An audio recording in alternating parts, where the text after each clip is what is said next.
قالت يا أيها الملأ أفتوني في أمري ما كنت قاطعة أمرا حتى تشهدون۔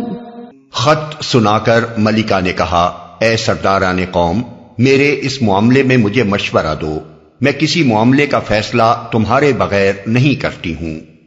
اصل الفاظ ہیں حتی تشہدون، یعنی جب تک تم حاضر نہ ہو یا تم گواہ نہ ہو، یعنی اہم معاملات میں فیصلہ کرتے وقت تم لوگوں کی موجودگی میرے نزدیک ضروری ہے، اور یہ بھی کہ جو فیصلہ میں کروں اس کے صحیح ہونے کی تم شہادت دو۔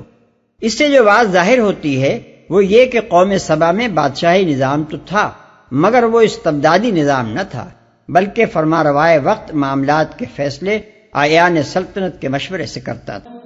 قالوا نحن أولو قوة وأولو بأس شديد والأمر إليك فانظري ماذا تأمرين قالت إن الملوك إذا دخلوا قرية أفسدوها وجعلوا أعزة أهلها أذلة وَكَذَلِكَ يَفْعَلُونَ۔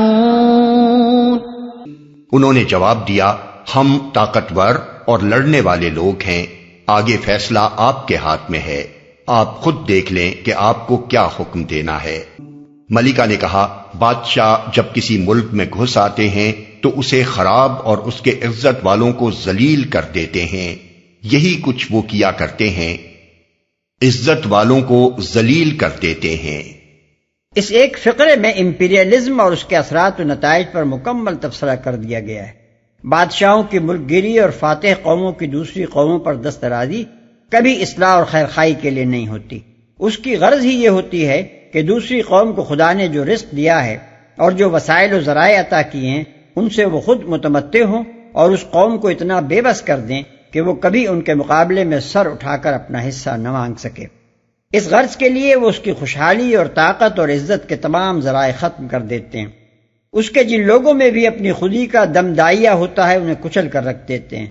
اس کے افراد میں غلامی، خوشامد، ایک دوسرے کی کاٹ، ایک دوسرے کی جاسوسی، فاتح کی نقالی، اپنی تہذیب کی تحقیر، فاتح تہذیب کی تعظیم اور ایسے ہی دوسرے کمینہ اوصاف پیدا کر دیتے ہیں، اور انہیں بتدریج اس بات کا خوگر بنا دیتے ہیں کہ وہ اپنی کسی مقدس سے مقدس چیز کو بھی بیچ دینے میں تامل نہ کریں اور اجرت پر ہر ذلیل سے ذلیل خدمت انجام دینے کے لیے تیار ہو جائیں۔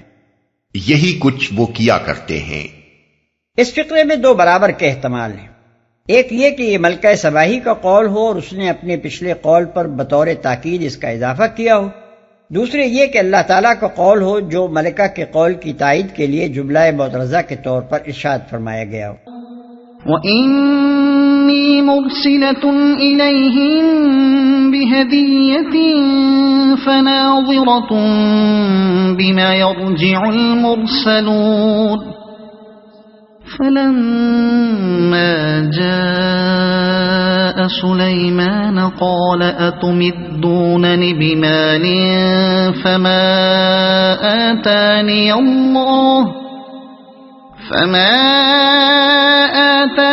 اللَّهُ خَيْرٌ مِّمَّا آتَاكُمْ بَلْ أَنتُمْ بِهَدِيَّتِكُمْ تَفْرَحُونَ۔ میں ان لوگوں کی طرف ایک ہدیہ بھیجتی ہوں، پھر دیکھتی ہوں کہ میرے ایلچی کیا جواب لے کر پلٹتے ہیں۔ جب وہ ملکہ کا سفیر سلیمان کے ہاں پہنچا تو اس نے کہا، کیا تم لوگ مال سے میری مدد کرنا چاہتے ہو؟ جو کچھ خدا نے مجھے دے رکھا ہے وہ اس سے بہت زیادہ ہے جو تمہیں دیا ہے، تمہارا ہدیہ تمہیں کو مبارک رہے، وہ اس سے بہت زیادہ ہے جو تمہیں دیا ہے۔ اس جملے سے مقصود اظہار فقر و تکبر نہیں ہے، اصل مدعا یہ ہے کہ مجھے تمہارا مال مطلوب نہیں ہے بلکہ تمہارا ایمان مطلوب ہے، یا پھر کم سے کم جو چیز میں چاہتا ہوں وہ یہ ہے کہ تم ایک صالح نظام کے تابع ہو جاؤ۔ اگر تم ان دونوں باتوں میں سے کسی کے لیے راضی نہیں ہو تو میرے لیے یہ ممکن نہیں ہے کہ مال و دولت کی رشوت لے کر تمہیں اس شرک اور اس فاسد نظام زندگی کے معاملے میں آزاد چھوڑ دوں۔ مجھے میرے رب نے جو کچھ دے رکھا ہے وہ اس سے بہت زیادہ ہے کہ میں تمہارے مال کا لالچ کروں۔ ارجع إليهم فلنأتينهم بجنود لا قبل لهم بها ولنخرجنهم منها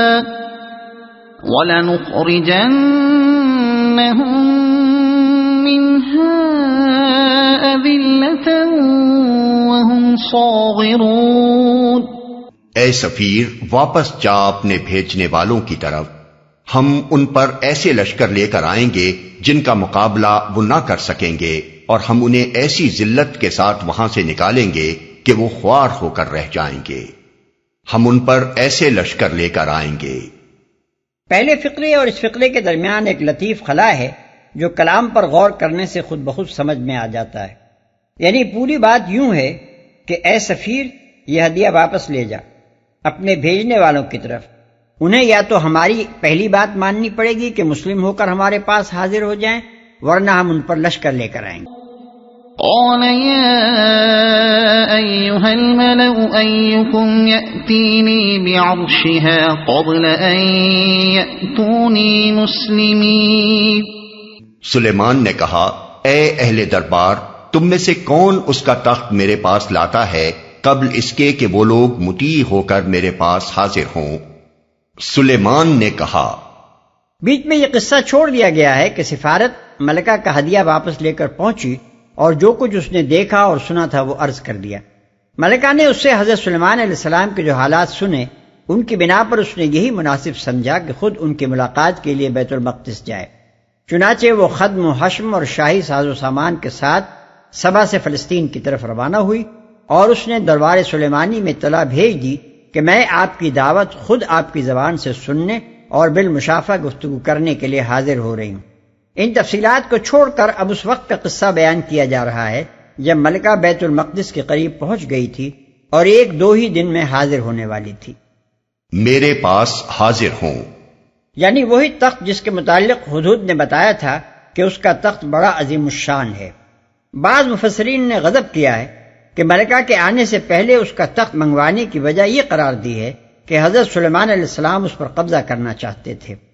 انہیں اندیشہ ہوا کہ اگر ملکہ مسلمان ہو گئی تو پھر اس کے مال پر اس کی مرضی کے بغیر قبضہ کر لینا حرام ہو جائے گا، اس لیے انہوں نے اس کے آنے سے پہلے تخت منگا لینے کی جلدی کی، کیونکہ اس وقت ملکہ کا مال مباح تھا۔ استغفر اللہ۔ ایک نبی کی نیت کے متعلق یہ تصور بڑا ہی عجیب ہے۔ آخر یہ کیوں نہ سمجھا جائے کہ حضرت سلیمان علیہ السلام تبلیغ کے ساتھ ساتھ ملکہ اور اس کے درباریوں کو ایک معجزہ بھی دکھانا چاہتے تھے تاکہ اسے معلوم ہو کہ اللہ رب العالمین اپنے انبیاء کو کیسی غیر معمولی قدرتیں عطا فرماتا ہے، اور اسے یقین آ جائے کہ حضرت سلیمان علیہ السلام واقعی اللہ کے نبی ہیں۔ اس سے بھی کچھ زیادہ غضب بعض جدید مفسرین نے کیا ہے۔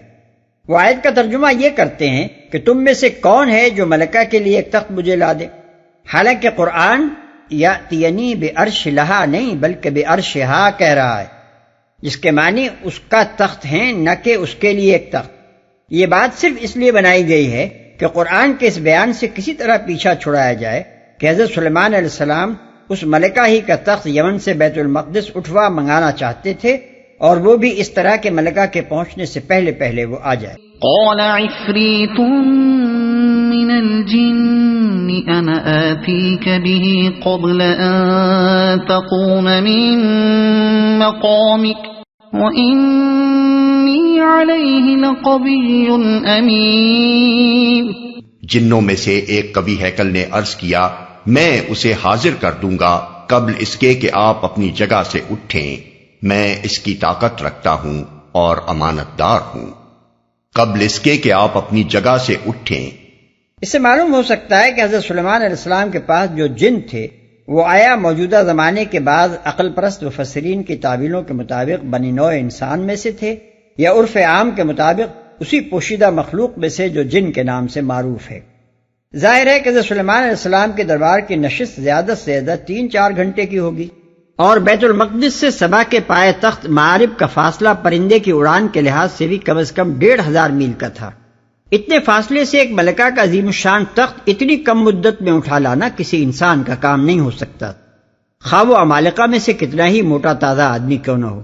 یہ کام تو آج کل کا جیٹ طیارہ بھی انجام دینے پر قادر نہیں ہے۔ مسئلہ اتنا ہی نہیں ہے کہ تخت کہیں جنگل میں رکھا ہو اور اسے اٹھا لایا جائے، مسئلہ یہ ہے کہ تخت ایک ملکہ کے محل میں تھا جس پر یقیناً پہرے دار متعین ہوں گے، اور وہ ملکہ کی غیر موجودگی میں ضرور محفوظ جگہ رکھا گیا ہوگا۔ انسان جا کر اٹھا لانا چاہتا تو اس کے ساتھ ایک چھاپا مار دستہ ہونا چاہیے تھا کہ لڑ بھڑ کر اسے پہرے داروں سے چھین لائے۔ یہ سب کچھ آخر دربار برخاست ہونے سے پہلے کیسے ہو سکتا تھا؟ اس چیز کا تصور اگر کیا جا سکتا ہے تو ایک حقیقی جن ہی کے بارے میں کیا جا سکتا ہے۔ اور امانت دار ہوں، یعنی آپ مجھ پر یہ بھروسہ کر سکتے ہیں کہ میں اسے خود اڑا نہ لے جاؤں گا یا اس میں سے کوئی قیمتی چیز نہ چرا لوں گا۔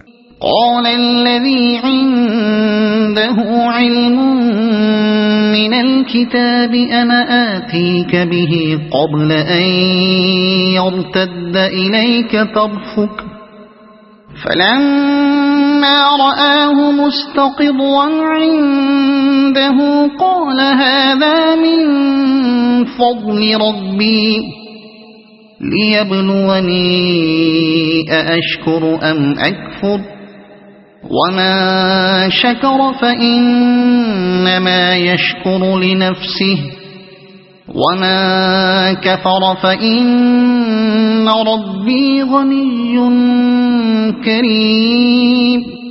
جس شخص کے پاس کتاب کا ایک علم تھا وہ بولا، میں آپ کی پلک جھپکنے سے پہلے اسے لائے دیتا ہوں۔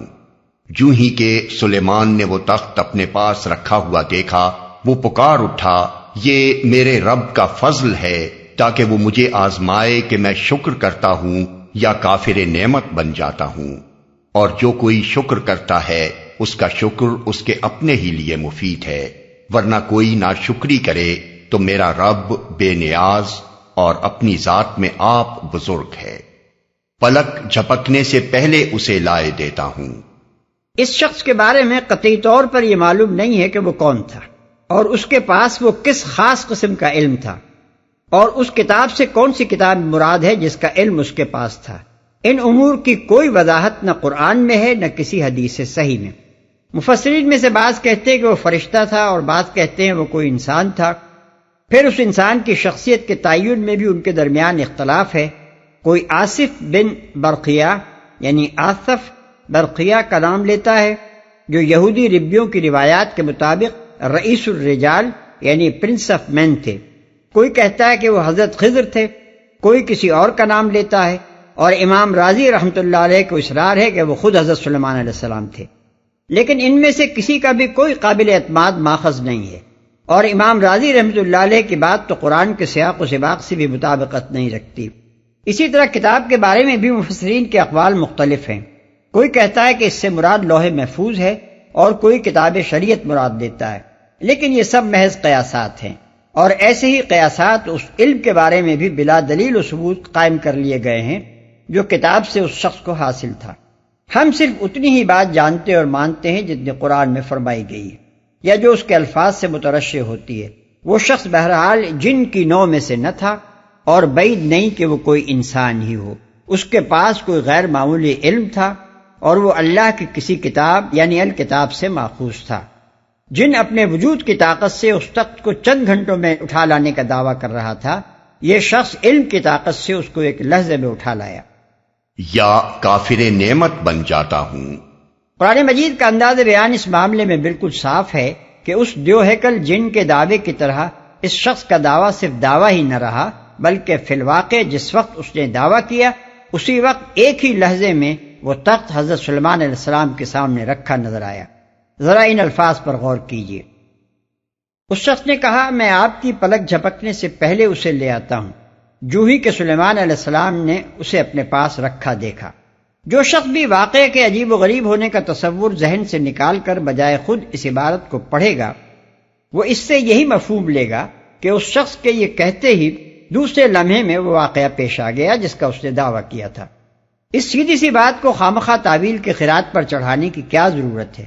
پھر تخت کو دیکھتے ہی حضرت سلیمان علیہ السلام کا یہ کہنا کہ یہ میرے رب کا فضل ہے تاکہ مجھے آزمائے کہ میں شکر کرتا ہوں یا کافر نعمت بن جاتا ہوں، اسی صورت میں برمحل ہو سکتا ہے جبکہ یہ کوئی غیر معمولی واقعہ ہو، ورنہ اگر واقعہ یہ ہوتا کہ ان کا ایک ہوشیار ملازم ملکہ کے لیے جلدی سے ایک تخت بنا لایا یا بنوا لایا تو ظاہر ہے کہ یہ ایسی کوئی نادر بات نہ ہو سکتی تھی کہ اس پر حضرت سلیمان علیہ السلام بے اختیار ھذا من فضل ربی پکار اٹھتے اور ان کو یہ خطرہ لاحق ہو جاتا کہ اتنے جلدی مہمان عزیز کے لیے تخت تیار ہو جانے سے کہیں میں شاکر نعمت بننے کے بجائے کافر نعمت نہ بن جاؤں۔ آخر اتنی سی بات پر کسی مومن فرماروا کو اتنا غرور اور کبر نفس لاحق ہو جانے کا کیا خطرہ ہو سکتا ہے، خصوصاً جبکہ وہ ایک معمولی مومن نہ ہو بلکہ اللہ کا نبی ہو۔ اب رہی یہ بات کہ 1500 میل سے ایک تخت شاہی پلک جھپکتے کس طرح اٹھ کر آ گیا، تو اس کا مختصر جواب یہ ہے کہ زمان و مکان اور مادہ و حرکت کے جو تصورات ہم نے اپنے تجربات و مشاہدات کی بنا پر قائم کیے ہیں، ان کے جملہ حدود صرف ہم ہی پر منطبق ہوتے ہیں۔ خدا کے لیے نہ یہ تصورات صحیح ہیں اور نہ وہ ان حدود سے محدود ہے۔ اس کی قدرت ایک معمولی تخت و درکنار سورج اور اس سے بھی زیادہ بڑے سیاروں کو آن کی آن میں لاکھوں میل کا فاصلہ طے کرا سکتی ہے۔ جس خدا کے صرف ایک حکم سے یہ عظیم کائنات وجود میں آ گئی ہے، اس کا ایک ادنا اشارہ ہی ملکہ سبا کے تخت کو روشنی کی رفتار سے چلا دینے کے لیے کافی تھا۔ آخر اسی قرآن میں یہ ذکر بھی تو موجود ہے کہ اللہ تعالیٰ ایک رات اپنے بندے محمد صلی اللہ علیہ وسلم کو مکہ سے بیت المقدس لے بھی گیا اور واپس بھی لے آیا۔ اپنی ذات میں آپ بزرگ ہے، یعنی وہ کسی کے شکر کا محتاج نہیں ہے۔ اس کی خدائی میں کسی کی شکر گزاری سے نہ ذرہ برابر کوئی اضافہ ہوتا ہے اور نہ کسی کی ناشکری و احسان فراموشی سے یکسر منہ کوئی کمی آتی ہے۔ وہ آپ اپنے ہی بلبوتے پر خدائی کر رہا ہے، بندوں کے ماننے یا نہ ماننے پر اس کی خدائی منحصر نہیں ہے۔ یہی بات قرآن مجید میں ایک جگہ حضرت موسیٰ علیہ السلام کی زبان سے نقل کی گئی ہے کہ ان تکفروا انتم ومن فی الارض جمیعا فإن اللہ لغنی حمید، یعنی اگر تم اور ساری دنیا والے مل کر بھی کفر کریں تو اللہ بے نیاز اور اپنی ذات میں آپ محمود ہے۔ سورہ ابراہیم آیت 8۔ اور یہی مضمون اس حدیث قدسی کا ہے جو صحیح مسلم میں وارد ہوئی ہے کہ نبی صلی اللہ علیہ وسلم نے فرمایا کہ اللہ تعالیٰ فرماتا ہے کہ اے میرے بندو، اگر اول سے آخر تک تم سب انس اور جن اپنے سب سے زیادہ متقی شخص کے دل جیسے ہو جاؤ تو اس سے میری بادشاہی میں کوئی اضافہ نہ ہو جائے گا۔ اے میرے بندو، اگر اول سے آخر تک تم سب انس اور جن اپنے سب سے زیادہ بدکار شخص کے دل جیسے ہو جاؤ تو میری بادشاہی میں اس سے کوئی کمی نہ ہو جائے گی۔ اے میرے بندو، یہ تمہارے اپنے اعمال ہی ہیں جن کا میں تمہارے حساب میں شمار کرتا ہوں، پھر ان کی پوری پوری جزا تمہیں دیتا ہوں۔ پس جسے کوئی بھلائی نصیب ہو اسے چاہیے کہ اللہ کا شکر ادا کرے، اور جسے کچھ اور نصیب ہو وہ اپنے آپ ہی کو ملامت کرے۔ قال نكروا لها عرشها ننظر أتهتدي أم تكون من الذين لا يهتدون۔ سلیمان نے کہا انجان طریقے سے اس کا تخت اس کے سامنے رکھ دو، دیکھیں وہ صحیح بات تک پہنچتی ہے یا ان لوگوں میں سے ہے جو راہ راست نہیں پاتے۔ سلیمان نے کہا، بیچ میں یہ تفصیل چھوڑ دی گئی ہے کہ ملکہ کیسے بیت المقدس پہنچی اور کس طرح اس کا استقبال ہوا۔ اسے چھوڑ کر اب اس وقت کا حال بیان کیا جا رہا ہے جب وہ حضرت سلیمان علیہ السلام کی ملاقات کے لیے ان کے محل میں پہنچ گئی۔ جو راہ راست نہیں پاتے، یہ ذو معنی فقرہ ہے۔ اس کا یہ مطلب بھی ہے کہ وہ یکایک اپنے ملک سے اتنی دور اپنا تخت موجود پا کر یہ سمجھ جاتی ہے یا نہیں کہ یہ اسی کا تخت اٹھا لایا گیا ہے، اور یہ مطلب بھی ہے کہ وہ اس حیرت انگیز معجزے کو دیکھ کر ہدایت پاتی ہے یا اپنی گمراہی پر قائم رہتی ہے۔ اس سے ان لوگوں کے خیال کی تردید ہو جاتی ہے جو کہتے ہیں کہ حضرت سلیمان علیہ السلام اس تخت پر قبضہ کرنے کی نیت رکھتے تھے۔ یہاں وہ خود اس مقصد کا اظہار فرما رہے ہیں کہ انہوں نے یہ کام ملکہ کی ہدایت کے لیے کیا تھا۔ فلما جاءت قيل أهكذا عرشك قالت كأنه هو وأوتينا العلم من قبلها وكنا مسلمين۔ ملکہ جب حاضر ہوئی تو اس سے کہا گیا کیا تیرا تخت ایسا ہی ہے؟ وہ کہنے لگی یہ تو گویا وہی ہے، ہم تو پہلے ہی جان گئے تھے اور ہم نے سر اطاعت جھکا دیا تھا یا ہم مسلم ہو چکے تھے۔ یہ تو گویا وہی ہے۔ اس سے ان لوگوں کے خیالات کی بھی تردید ہو جاتی ہے جنہوں نے صورت واقعہ کا نقشہ کچھ اس طرح کھینچا ہے کہ گویا حضرت سلیمان علیہ السلام اپنی مہمان ملکہ کے لیے ایک تخت بنوانا چاہتے تھے۔ اس غرض کے لیے انہوں نے ٹینڈر طلب کی۔ ایک ہٹے کٹے کاریگر نے کچھ زیادہ مدت میں تخت بنا دینے کی پیشکش کی، مگر ایک دوسرے ماہر استاد نے کہا میں ترت فروت بنائے دیتا ہوں۔ اس سارے نقشے کا تار و پود اس بات سے بکھر جاتا ہے کہ حضرت سلیمان علیہ السلام نے خود ملکہ ہی کا تخت لانے کے لیے فرمایا تھا ایکم یأتینی بعرشہا، اور اس کی آمد پر اپنے ملازموں کو اسی کا تخت انجان طریقے سے اس کے سامنے پیش کرنے کا حکم دیا تھا، نکر لہا عرشہا۔ پھر جب وہ آئی تو اس سے پوچھا گیا کہ کیا تیرا تخت ایسا ہی ہے؟ اہاکذا عرشک؟ اور اس نے کہا گویا یہ وہی ہے، کأنہ ہوا۔ اس صاف بیان کی موجودگی میں ان لاتعلل تعویلات کی کیا گنجائش رہ جاتی ہے؟ اس پر بھی کسی کو شک رہے تو بعد کا فقرہ اسے مطمئن کرنے کے لیے کافی ہے۔ یا ہم مسلم ہو چکے تھے، یعنی یہ معجزہ دیکھنے سے پہلے ہی سلیمان علیہ السلام کے جو اوصاف اور حالات ہمیں معلوم ہو چکے تھے، ان کی بنا پر ہمیں یقین ہو گیا تھا کہ وہ اللہ کے نبی ہیں، محض ایک سلطنت کے فرمانروا نہیں ہے کہ تخت کو دیکھنے اور گویا یہ وہی ہے کہنے کے بعد اس فقرے کا اضافہ کرنے میں آخر کیا معنویت باقی رہ جاتی ہے اگر یہ فرض کر لیا جائے کہ حضرت سلیمان علیہ السلام نے اس کے لیے ایک تخت بنوا کر رکھ دیا۔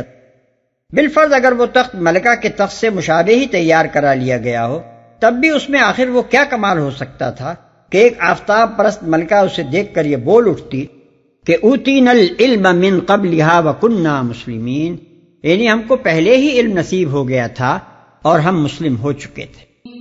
وصدها ما كانت تعبد من دون الله إنها كانت من قوم كافرين۔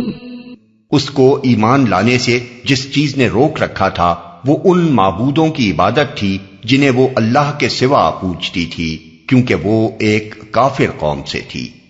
یہ فقرہ اللہ تعالیٰ کی طرف سے اس کی پوزیشن واضح کرنے کے لیے ارشاد ہوا ہے، یعنی اس میں ضد اور ہٹ دھرمی نہ تھی۔ وہ اس وقت تک صرف اس لیے کافر تھی کہ کافر قوم میں پیدا ہوئی تھی۔ ہوش سنبھالنے کے بعد سے اس کو جس چیز کے آگے سجدہ ریز ہونے کی عادت پڑی ہوئی تھی، بس وہی اس کے راستے میں ایک رکاوٹ بن گئی تھی۔ حضرت سلیمان علیہ السلام سے سابقہ پیش آنے پر جب اس کی آنکھیں کھلی تو اس رکاوٹ کے ہٹ جانے میں ذرا سی دیر بھی نہ لگی۔ قیل لها ادخل الصرح فلما رأته حسبته لجة وكشفت عن ساقيها قال إنه صرح ممرد من قوارير قالت رب إني ظلمت نفسي وأسلمت مع سليمان لله رب العالمين۔ اس سے کہا گیا کہ محل میں داخل ہو۔ اس نے جو دیکھا تو سمجھی کہ پانی کا حوض ہے اور اترنے کے لیے اس نے اپنے پائنچے اٹھا لیے۔ سلیمان نے کہا یہ شیشے کا چکنا فرش ہے۔ اس پر وہ پکار اٹھی اے میرے رب، آج تک میں اپنے نفس پر بڑا ظلم کرتی رہی اور اب میں نے سلیمان کے ساتھ اللہ رب العالمین کی اطاعت قبول کر لی۔ چکنا فرش ہے۔ یہ آخری چیز تھی جس نے ملکہ کی آنکھیں کھول دیں۔ پہلی چیز حضرت سلیمان علیہ السلام کا وہ خط تھا جو عام بادشاہوں کے طریقے سے ہٹ کر اللہ رحمان الرحیم کے نام سے شروع کیا گیا تھا۔ دوسری چیز اس کے بیش قیمت ہدیوں کو رد کرنا تھا جس سے ملکہ کو اندازہ ہوا کہ یہ بادشاہ کسی اور طرز کا ہے۔ تیسری چیز ملکہ کی سفارت کا بیان تھا جس سے اس کو حضرت سلیمان علیہ السلام کے متقیانہ زندگی، ان کی حکمت اور ان کی دعوت حق کا علم ہوا۔ اسی چیز نے اسے آمادہ کیا کہ خود چل کر ان سے ملاقات کرے، اور اسی کی طرف اس نے اپنے اس قول میں اشارہ کیا کہ ہم تو پہلے ہی جان گئے تھے اور ہم مسلم ہو چکے تھے۔ چوتھی چیز اس عظیم الشان تخت کا آنن فانن معارف سے بیت المقدس پہنچ جانا تھا، جس سے ملکہ کو معلوم ہوا کہ اس شخص کی پشت پر اللہ تعالیٰ کی طاقت ہے۔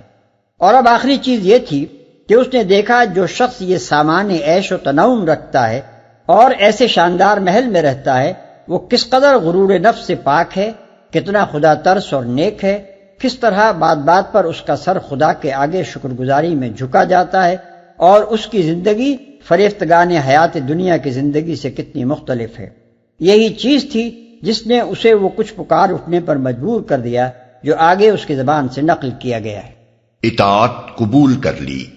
حضرت سلیمان علیہ السلام اور ملکہ سبا کا یہ قصہ بائبل کے عہد عتیق و جدید اور روایات یہود سب میں مختلف طریقوں سے آیا، مگر قرآن کا بیان ان سب سے مختلف ہے۔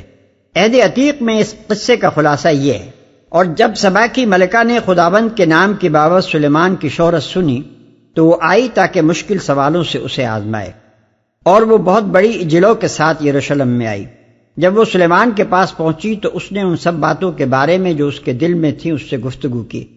سلیمان نے ان سب کا جواب دیا، اور جب سبا کی ملکہ نے سلیمان کی ساری حکمت اور اس محل کو جو اس نے بنایا تھا اور اس کے دسترخوان کی نعمتوں اور اس کے ملازموں کی نشست اور اس کے خادموں کی حاضر باشی اور ان کی پوشاک اور اس کے ساقیوں اور اس سیڑھی کو جس سے وہ خداوند کے گھر کو جاتا تھا دیکھا تو اس کے ہوش اڑ گئے، اور اس نے بادشاہ سے کہا وہ سچی خبر تھی جو میں نے تیرے کاموں اور تیری حکمت کی بابت اپنے ملک میں سنی تھی، تو بھی میں نے وہ باتیں باور نہ کی جب تک خود آ کر اپنی آنکھوں سے دیکھ نہ لیا، اور مجھے تو آدھا بھی نہیں بتایا گیا تھا، کیونکہ تیری حکمت اور اقبال مندی اس شہرت سے جو میں نے سنی بہت زیادہ ہے۔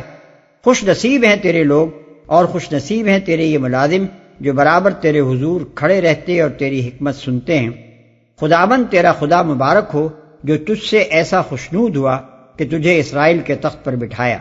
اور اس نے بادشاہ کو 120 قنطار سونا اور مسالے کا بہت بڑا انبار اور بیش بہا جواہر دیے، اور جیسے مسالے سبا کی ملکہ نے سلیمان بادشاہ کو دیے ویسے پھر کبھی ایسی بہتات کے ساتھ نہ آئے۔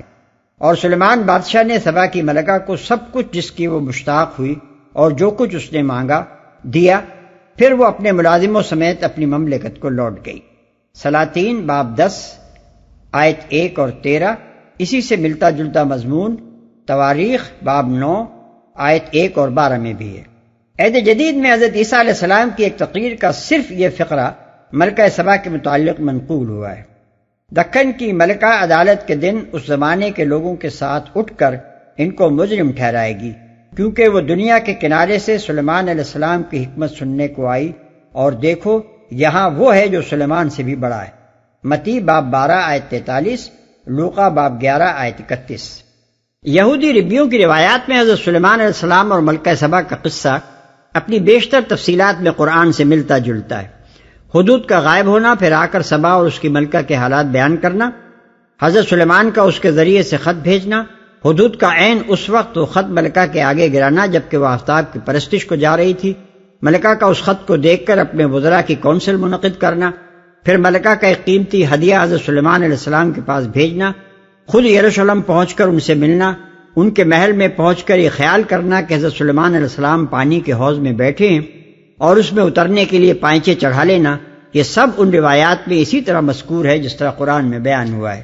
مگر ہدیہ وصول ہونے پر حضرت سلیمان علیہ السلام کا جواب ملکہ کے تخت کو اٹھوا کر منگوانا، ہر موقع پر ان کا خدا کے آگے جھکنا، اور آخر کار ملکہ کا ان کے ہاتھ پر ایمان لانا، یہ سب باتیں بلکہ خدا پرستی اور توحید کی ساری باتیں ہی ان روایات میں ناپید ہیں۔ سب سے بڑھ کر غضب یہ ہے کہ ان ظالموں نے حضرت سلیمان علیہ السلام پر الزام لگایا ہے کہ انہوں نے ملکہ سبا کے ساتھ معاذ اللہ زنا کا ارتکاب کیا، اور اسی حرامی نسل سے بابل کا بادشاہ بخت نصر پیدا ہوا جس نے بیت المقدس کو تباہ کیا۔